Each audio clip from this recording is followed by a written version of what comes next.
The nearly polar opposite to Booker T. Washington is W.E.B. Du Bois.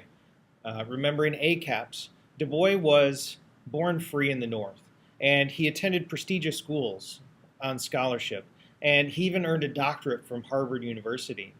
So his perspective is much different than Washington's.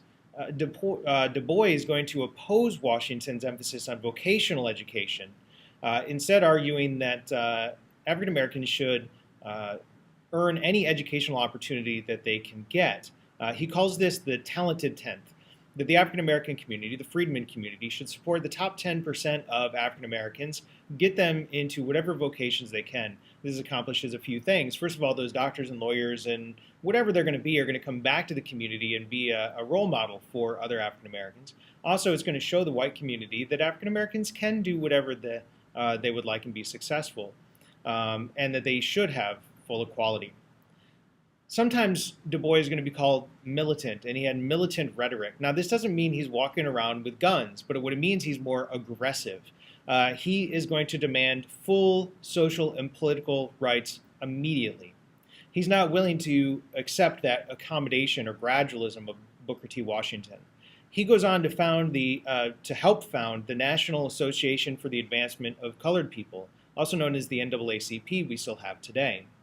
He even helped to edit its main publication called The Crisis.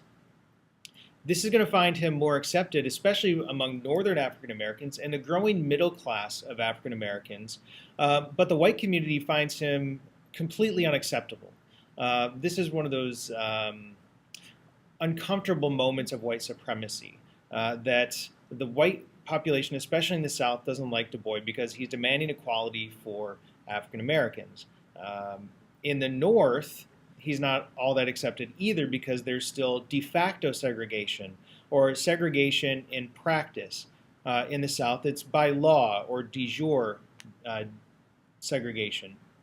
African Americans are going to be the last hired and the first fired, and discrimination is going to continue even in spite of Du Bois' efforts.